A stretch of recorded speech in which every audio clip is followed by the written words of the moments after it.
மலர்மிசை ஏகினான் மானடி சேர்ந்தார். நிலமிசை நீடு வாழ்வார். அன்பரின் அகமாகிய மலரில் வீற்றிருக்கும் கடவுளின் சிறந்த திருவடிகளை ஓருந்தி நினைக்கின்றவர் இன்ப உலகில் நிலைத்து வாழ்வார். முன்னொரு காலத்தில் மங்களபுரம் என்ற ஊர் இருந்தது. அந்த ஊரில் சீத்தாம்பாள் என்கிற பாட்டியும் அவரது மகன் ரங்கனும் பால் வியாபாரம் செய்து வாழ்ந்து வந்தாங்க. சீத்தாம்பாள் ஒரு குணவதி மற்றும் எந்த நேரமும் சிவனை போற்றி பாடிக்கிட்டே இருப்பாங்க.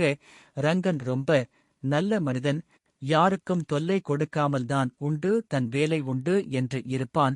ஆனால் அவங்க ஒரு ஏழை குடும்பம்.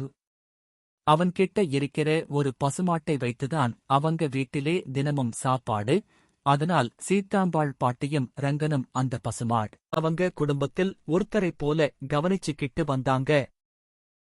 ரங்கன் தினமும் பசுமாட்டை பக்கத்தில் இருக்கும் காட்டுக்கு மேய்ச்சலுக்கு கூட்டிப் போவது வழக்கம்.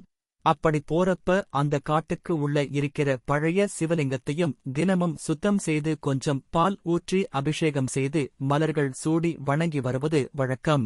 ரங்கன் வீட்டு பக்கத்தில் ஒரு பெரிய வீட்டுல அரண்மனையில் வேலை பார்க்கிற மாணிக்கம் வசித்து வந்தான். அவன் ஓர் செல்வன் மற்றும் ராஜாங்க வேலை என்பதால் இப்போதும் பெரிய மனிதர்கள் பழக்கம் உண்டு. அதனால் அவனுக்கு கொஞ்சம் கர்வம் மற்றும் தலைக்கணம் உண்டு. தன்னை ஓர் இளவரசனா நினைப்பான். ரங்கனை எப்போதும் கேலி கிண்டல் செய்வான். ஆனால் ரங்கன் அவனிடம் மரியாதையுடன் நடந்து கொள்வான். இந்நிலையில் ஒரு நாள் பசுவை மேய விட்டுட்டு சிவலிங்கம் பக்கத்தில் அயர்ந்து தூங்கிவிட்டான். கண் விழித்தபோது பசுமாட்டை அவனால் கண்டுபிடிக்க முடியவில்லை. அங்கேயும் இங்கேயும் ஓடி தேடினான். ஆனால் கண்டுபிடிக்க முடியாமல் வருந்தி சிவலிங்கம் அருகில் சென்று கதறி அழுதான்.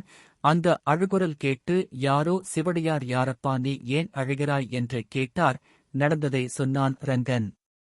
அந்த சிவனடியார் உடனே கவலைப்படாத, இறைவன் மீது நம்பிக்கை உள்ள உனக்கு எந்த தீங்கும் நடக்காது, நாளை உன் மாடு வந்துவிடும் என்றார். சிறிது ஆறுதல் அடைந்த ரங்கன் வீட்டுக்கு திரும்பி தாயிடம் நடந்ததை சொல்லி கதறி அழுதான். சீத்தாம்மாள் அவனை தேற்றினார்.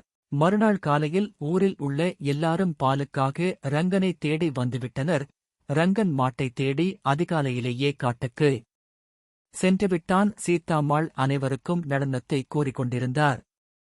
அந்த நேரத்தில் மாணிக்கம் அங்கே வந்து என்ன இங்கே கூட்டம் என்று கேட்டு விவரம் அறிந்து அனைவரும் முன்னாடி சீத்தாம்மாளை பொறுப்பாக இருக்க தெரியாது உங்கள் இருவருக்கும் என்றும் ஒரு மாட்டை வைத்து வியாபாரம் செய்தால் இப்படித்தான் நடக்கும் என்று ரொம்ப ஏளனமாக பேசினான்.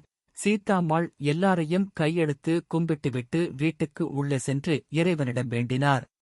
காட்டில் ரங்கன் சிவலிங்கம் முன்னாள் கண்கலங்கி நின்று சிவனாரிடம் வேண்டிக் கொண்டிருந்தான். அந்த நேரம் திடீரென தன் மாடு கத்தும் சத்தம் கேட்டது. ஆனால் ஓர் ஆச்சரியம், அதனுடன் இன்னொரு காட்டு மாடும் இருந்தது. ரங்கன் சிவலிங்கம் முன் விழுந்து நன்றி சொல்லி தன் பசுமாட்டிடம் ஓடிக்கட்டி அணைத்து தன் பாசத்தை பரிமாறி வீட்டுக்கு அழைத்து சென்றான். அதில் ஆச்சரியம் என்னவென்றால் காட்டு மாடும் ரங்கன் மாட்டை தொடர்ந்து வந்து ரங்கன் வீட்டு மாட்டுக் கொட்டகையில் சேர்ந்து நின்று கொண்டது. சீத்தாம்மாள் இறைவனிடம் நன்றி கூறி வணங்கினார். 2 மாட்டிற்கும் உணவளித்தார். ஆனால் புதிய காலை மாடு யாரையும் அருகில் வரவிடவில்லை. முரட்டுத்தனமாக இருந்தது. ஊரில் உள்ள எல்லாரும் 2 மாடுகளையும் ஆச்சரியத்தோடு பார்த்தார்கள். இந்நிலையில் குதிரையில் வந்த மாணிக்கத்தை காளை மாடு சிறிதும் யாரும் கவனிக்காத சமயத்தில் முட்டி முரட்டு தனமாக தள்ளியது. குதிரையும் மாணிக்கமும் ஓர் பள்ளத்தில் விழுந்து காயமடைந்தும் கதறினார்கள். குதிரை கண் தெரியாத இடத்துக்கு சென்று ஓடி மறைந்தது. மாணிக்கம் வலி தாங்காமல் கதறினார். மருத்துவரை ரங்கன் ஓடி அழைத்து வந்து மருத்துவம் செய்தான். மாணிக்கம் கோபத்தோடும் வெறுப்போடும் ரங்கனை திட்டித் தீர்த்தான். மருத்துவர் சொன்னார், இன்னும் 3 மாதத்துக்கு நீங்கள் நடக்க முடியாது, மீறி முயற்சி செய்தால் உங்கள் காலை இழக்க நேரிடும் என்று எச்சரித்தார். ஊர் எங்கும் ஒரே பரபரப்பு. போர் முரசு கொட்டப்பட்டு அனைத்து வீரர்களையும் உடனடியாக போருக்கு வர உத்தரவு. மாணிக்கம் காயம் காரணமாக தவிர்க்கப்பட்டு வீட்டிலேயே. போரில் அவர்கள் நாடு தோற்றது. போருக்கு சென்ற யாரும் வீடு திரும்பவில்லை. புதிய அரசிடம் அவர்கள் அரண்மனை ஒப்படைக்கப்பட்டது. விஷயம் தெரிந்ததும் மாணிக்கம் கண் கலங்கினான். ரங்கனை அழைத்து, உன்னால் என் உயிர் காப்பாற்றப்பட்டது. இனி நான் உன் சகோதரன். என் சொத்தில் பாதி உனக்குதான். என்று சொல்லி ஓர் பெரியவரிடம் பொறுப்பை ஒப்படைத்தான். ரங்கனிடம் நீ என்ன செய்யப் போகிறாய் என்றார்கள். அதற்கு ரங்கன் காட்டில் உள்ள சிவலிங்கத்திற்கு கோயில் கட்டி கும்பாபிஷேகம் செய்து சிவனடியார்களுக்கு உதவப் போகிறான் என்றான். ஊரில் உள்ள எல்லாரும் கைதட்டி ஆரவாரம் செய்து ஓம் நமச்சிவாய ஓம் நமசிவாய என்று சிவனை வணங்கினர். ரங்கன் கோயில் கட்டிய பிறகு அந்த நாட்டில் உள்ள செல்வந்தர்கள் அனைவரும் கோயிலுக்கு நன்கொடை தந்து கால்நடைகளை தானம் செய்து உதவினர். அதனால் ரங்கன் பெயர் பல தலைமுறைகள் நிலைத்து நின்றது. இக்கதையில் மூலம் நாம் அறிவது என்னவென்றால், இறைவனை தம் இதயத்தில் வைத்து தினந்தோறும் வணங்கி வருபவர்களை இறைவன் ஒருபோதும் கைவிட மாட்டார் மற்றும் அவன் உலகில் நிலைத்து வாழ்வான் என்பதாகும். வாழ்க வளமுடன். ஓம் நமசிவாய.